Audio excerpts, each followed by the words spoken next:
with the water canister. It's not a water canister, it's those big water things that those planes take and just release.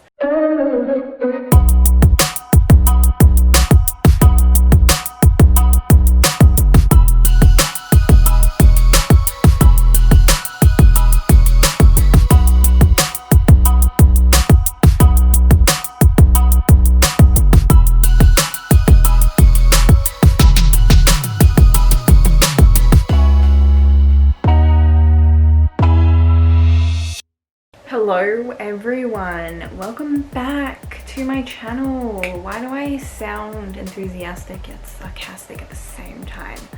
So anyway, I have school tomorrow.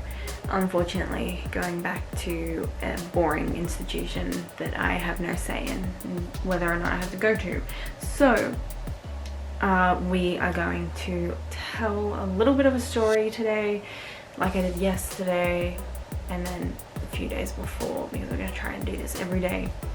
Today's writing prompt is, I should remind you, this is called Stories on the Spot. It says it in the title. I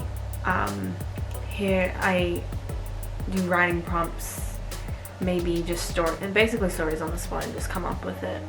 So I found a writing prompt. Write a story about how, due to climate change, wildfires have engulfed the large majority of living land. Your character is one of many attempting to board a ship set for a new in-ocean settlement. Problem? That a settlement doesn't actually exist. So, I have an idea.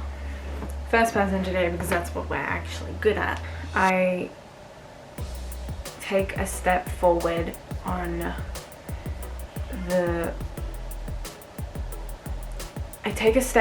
into the ocean, water ankle deep. I still have my shoes on, except I still have my shoes on, but it doesn't matter. As I look back behind me, red and orange flames leap up above the skyline, taking down trees with it. What should be the blue sky is covered by smoke, and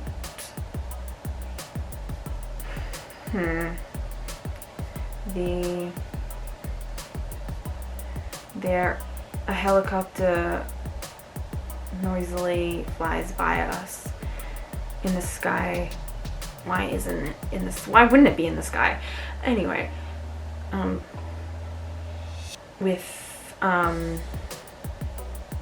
the water canister. It's not a water canister, it's those big water things that those planes take and just release onto the bushfires.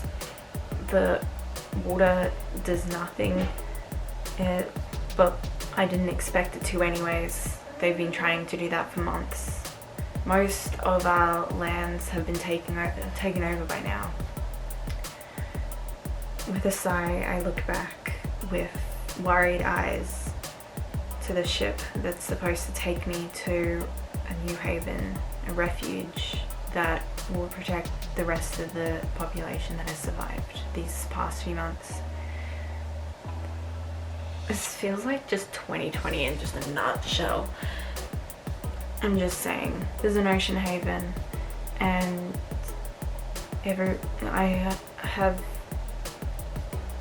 I see people excited all around me to see this new place, which they're going to be able to start their new lives. Everything just starting anew.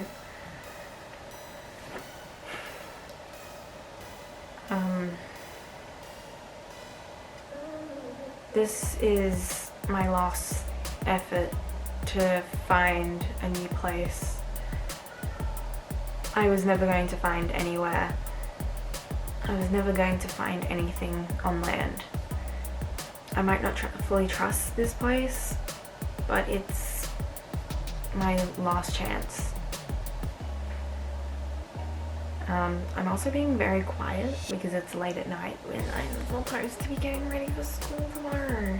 The boat rocks with the ocean as a few soldiers helped me up onto the steel, is it steel? I don't know, onto the metal surface.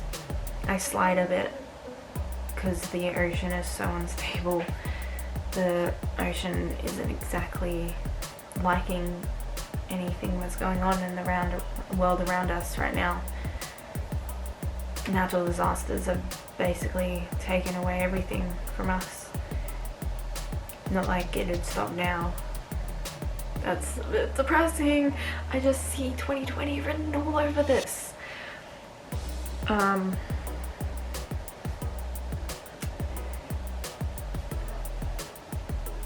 rock back and forth with the boat. It's more like a large ship. I realize as I walk in, there are many cabins and I'm going to be assigned to one of them. It's going to be a few days trip to where our ocean haven is, and I need to get settled right into my cabin. I find out that I'm going to be sharing my cabin with a few people. Another 5 people, and I introduce myself and move on. I plan to keep to myself more than anything these next few days and hope to not get in anyone else's way.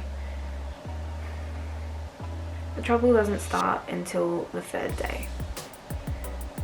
On the 3rd day, we start seeing more alerts for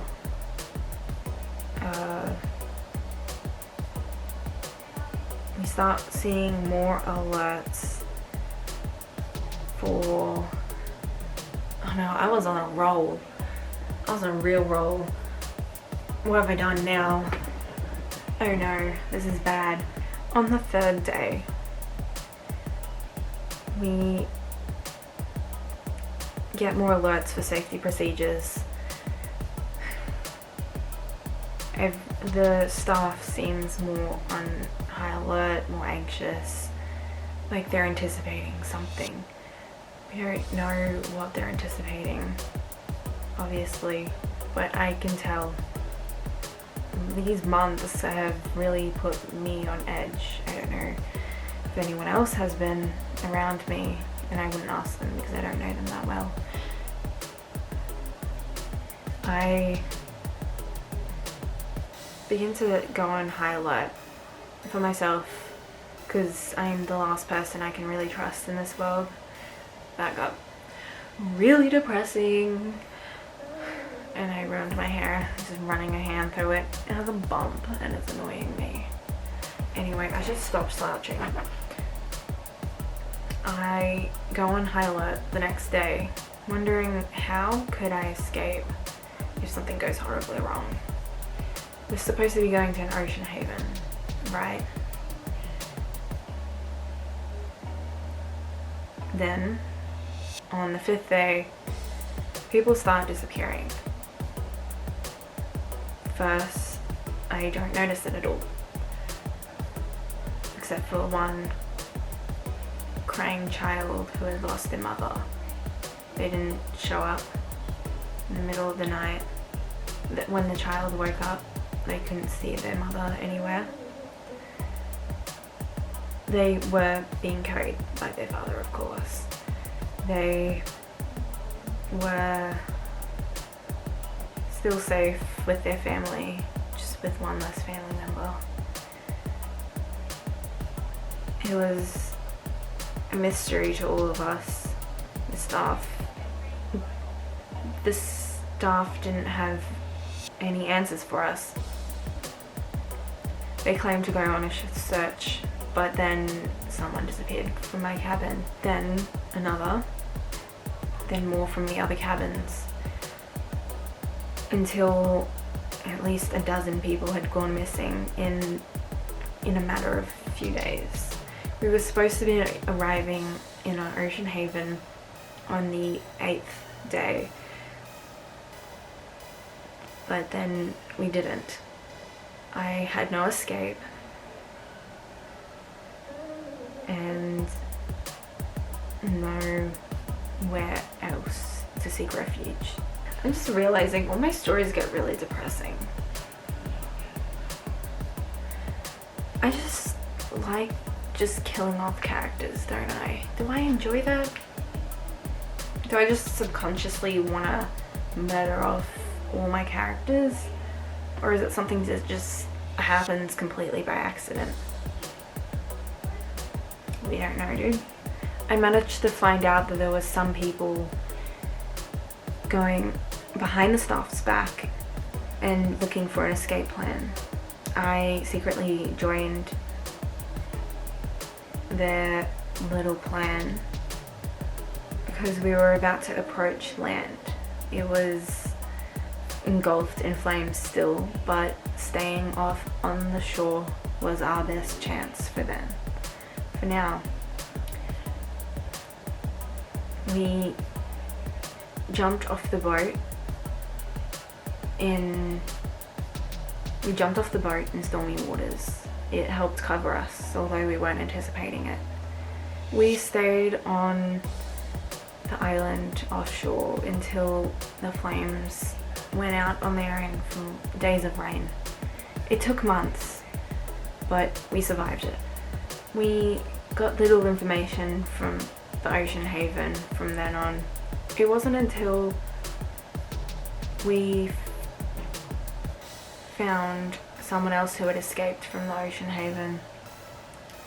They told us that they had escaped as more people went missing, and they knew that it was the staff. The staff were trying to get rid of people in order to control population.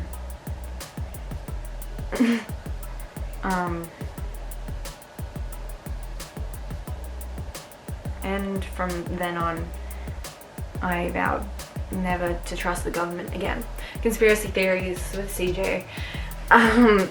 I didn't know how to end that properly.